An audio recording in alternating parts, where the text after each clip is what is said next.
like about that win against Florida the other night? No, it was big. Obviously, playing against a good hockey team and knowing what situation we are in the schedule and standings. So I think that was a big win for us. I like the way that we played too. We defended hard and kind of waited for the chances to get in front of us and capitalize on some chances there. So it was nice. What's the challenge, I guess, with McCabe it looks like out for some time here? Yeah, I haven't really. We'll see how he is and the situation with him before. We'll see tomorrow, I guess, what the schedule or the lineup looks like. But I'm ready for whatever. And I know our team is too. So we'll see tomorrow. You went a long way in the playoffs last year. What's it like right now as you kind of rev up mentally for this? What's your thought process as it approaches? No, it's good. I mean, this is the time of the year that you really try to dig in and take your game to the next level and get ready for the playoffs. Obviously, you want to play meaningful games and it's going to be a battle all the way through here. They did two games, so we're just trying to stay focused on each game here and just try to get better. Can you sense everybody else digging in, as you say, around here? Just more of a serious attitude, or are you trying to keep it a little lighter if you can? No, I think it's a balance. Yeah. I think obviously it's a lot of games. It's a long season, so you're gonna have ups, you're gonna have downs throughout the year. But I feel like for the most part we have been staying pretty positive. We haven't had those too many of those games that we haven't played. It was a couple weeks ago maybe, but I feel like everybody is serious every single day. Everybody wants to get better every single day. So that's our mindset, and everybody knows what it takes to kind of we have to get to that level. Right. Does the fight for first place keep you guys more engaged, do you think, rather than knowing who you're going to play already? No, I think that's what we want. I think as a team, I think we're trying to focus on what we have to do to become a better team, and I think it's always good to have that challenge, and we have high expectations on ourselves, and that's never going to change in here. What stands out about how Tavares has been playing since he came back from the Four Nations here? Yeah, no, I think he's been good all year, but obviously he's a player that he's moving the puck well, very good, and obviously finding his line mates and teammates and just be able to capitalize on his chances, and it seems like he's getting his stick on everything right now, and no, it's impressive, but it's something that he works on every single day too, so I'm not surprised of that at the same time. Craig said he'd be a good coach, or it's like having another coach. Do you think John could be a good coach? Yeah, he's a smart player. Yeah. He's a very smart player, and I think you can tell just watching the games. And as a teammate, you know where he's gonna be, and he reads the game very well. So, but yeah, he's a very smart hockey player. Will you be watching tonight with Ovechkin kind of closing in? Yeah, I like watching hockey games, so I'll probably tune in. What do you think of what's playing out here in real time, this record chase? No, it's impressive. Obviously, it's a lot of goals. It's not easy to score in this league, so it's fun to watch. And obviously playing against him too, you know how hard it is to go against him, and with that shot, kind of seems like everybody knows that he's going to be in that spot, but it's still hard to kind of defend him. But yeah, it's impressive. What's it like when you're playing on your offside with Canada there, you're facing the top lines? Like, how do you find that challenge? I mean, when I'm playing with Tanya, I'm on my left. So, oh, right, sorry, yeah. So how have you found when you've been with Chris, in that role? Yeah, no, it's something that I'm used to early on in my career, playing those kind of top minutes, and so I'm ready for whatever, like I said. But I also been playing on the right side a lot this year, so I feel like it's different, but you kind of have to adapt a little bit depending on what side you are on there. So, but it's been good. How do you feel about the performance the other night, getting that win against Florida? Yeah, obviously it was a nice win, but I mean we play him one more time, and probably we might play him in the playoffs. So. What are you seeing from John? He leads, or he's tied for the league lead in goals since the Four Nations. Like, what are you seeing from John right now? Yeah, he's been on fire, getting to net and then scoring up some really nice goals as well. So, I mean, just complete goal scorer. Craig said he's like almost like having another coach. Like, do you think John could be a good coach one day? Yeah, he's super smart out there, and always finds the right areas on the ice. And I mean, just love the way he thinks the game. What did you see on your setup of him against Florida the other night? Yeah, I just saw he was open and put it there. What do you? I know it's been a long time playing with Tavares, but what do you think the biggest thing you've learned about him is over the time he's been here?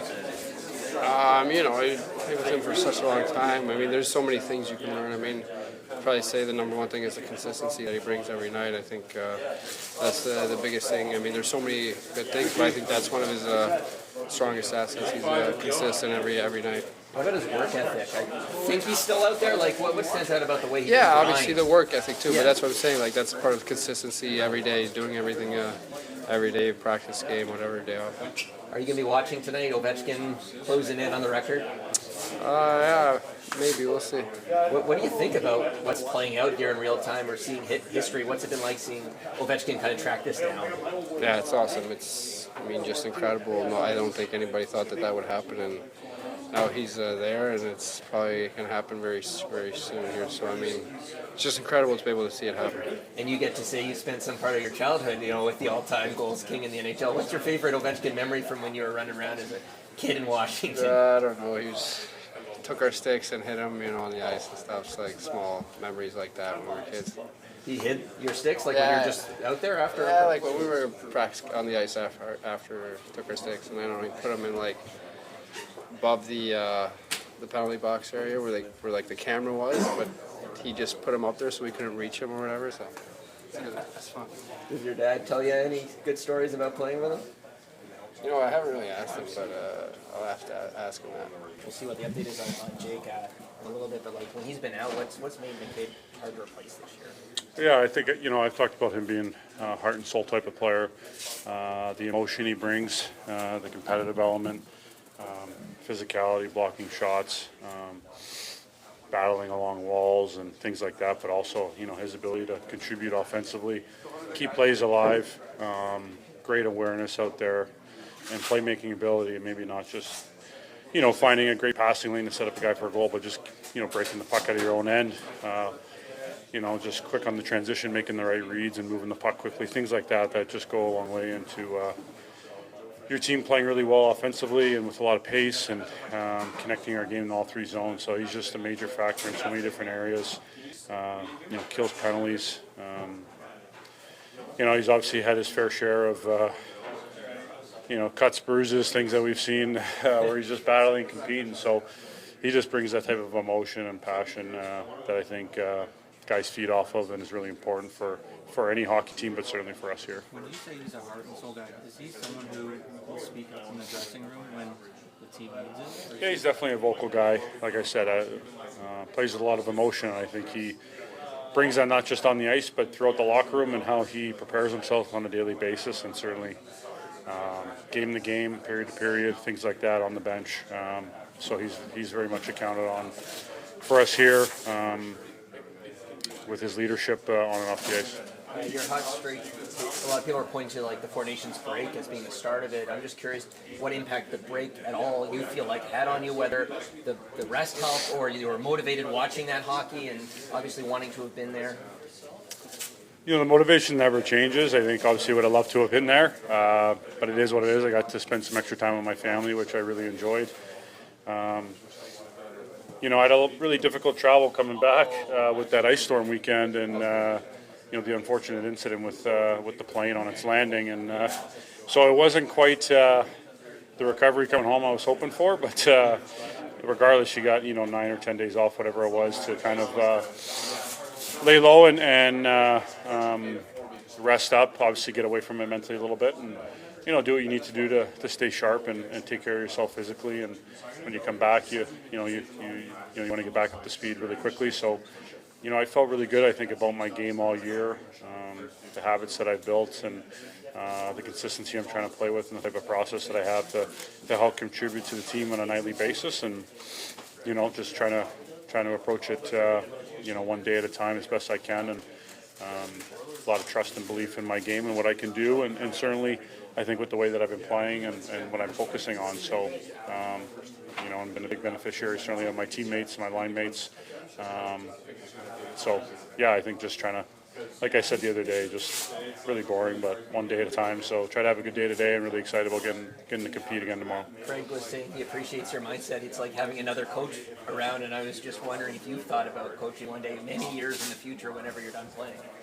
No, I definitely haven't thought about that. I want to keep playing. So, I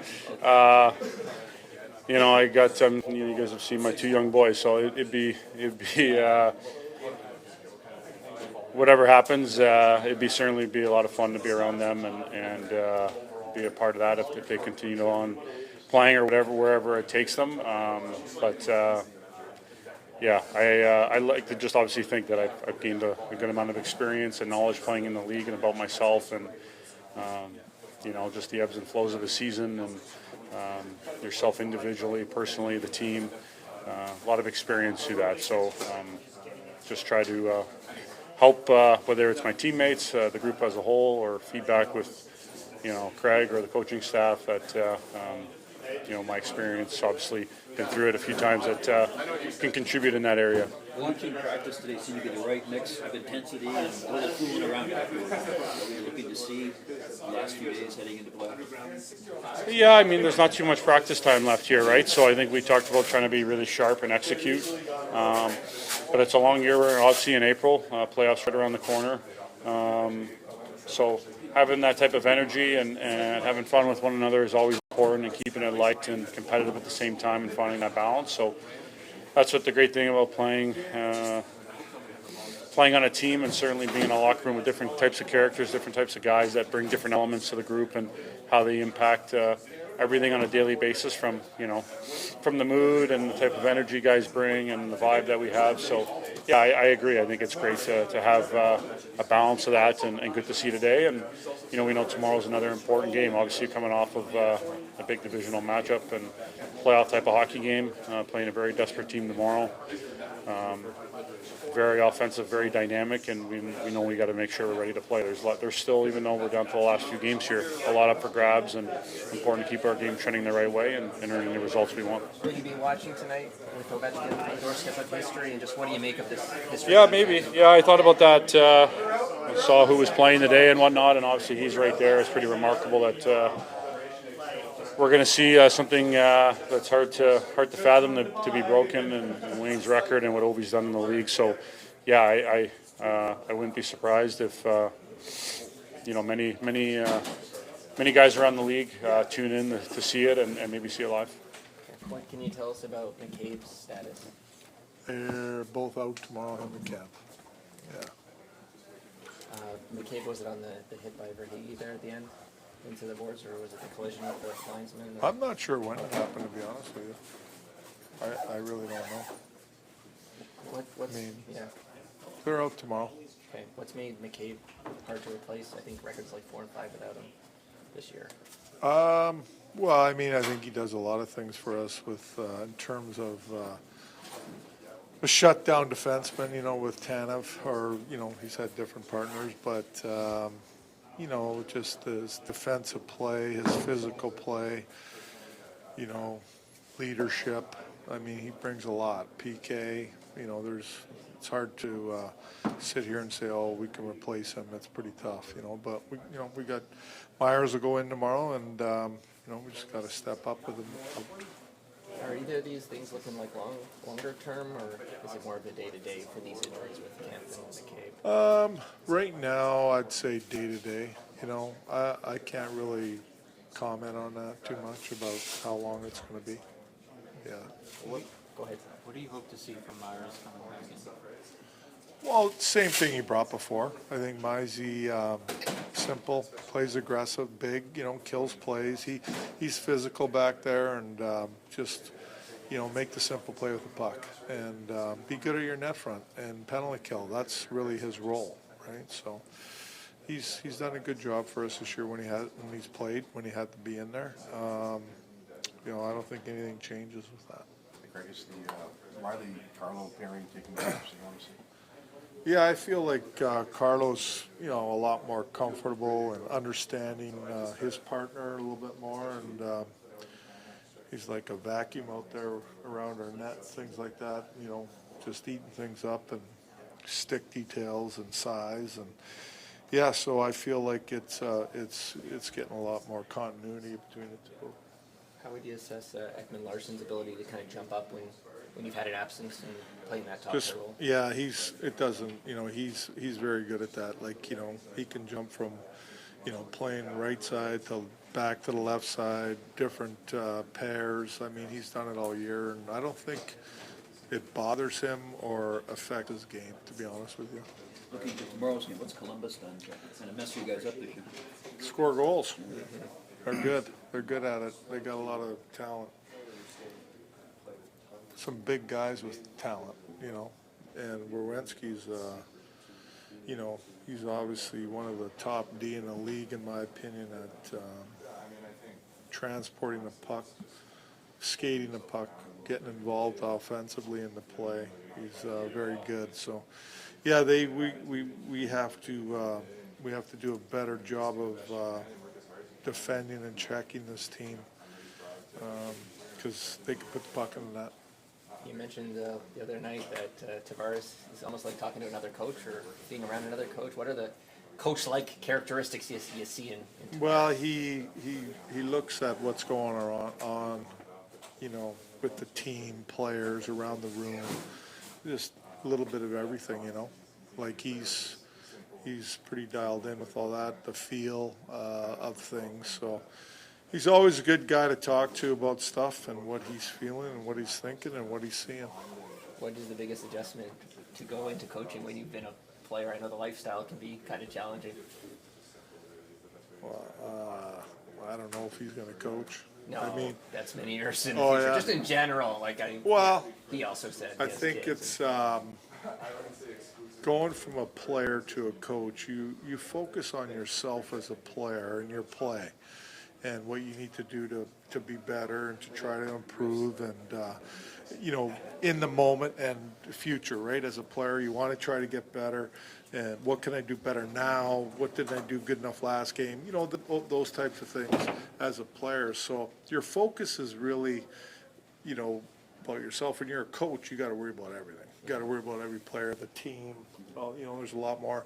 And then the other side of it is just, it's hours. You're here a lot and you're working and doing things. It's like nonstop. A lot of thinking when you're a coach. There's a lot of things going through your mind, and again, you got to take care of a lot of stuff. You got to take care of a lot of stuff. It's probably worse than having kids, and you have 2 or 3 kids, and but you got to worry about 23, and then trainers. There's a lot of stuff, but it's rewarding, and I'd never look back on it and say, "Oh, I shouldn't have did that." I mean, I love it. You talk about Carlo having that defensive backbone. What does that mean for Riley in your eyes? Well, I think you got a guy that is a real good puck mover and really joins the rush well and gets up in the play. It frees him up a little bit to do his thing. He knows that Brando, he stays home. He's a stay-home D-man, and it's just a good pair in my opinion that way. So I think it frees him up a little bit, Mo, and gets him on his jumping a little bit more and get him on his toes a little bit more playing. And like I said, excuse me, this guy does a great job at the net front, and that's important, being around your net and cleaning things up around there. And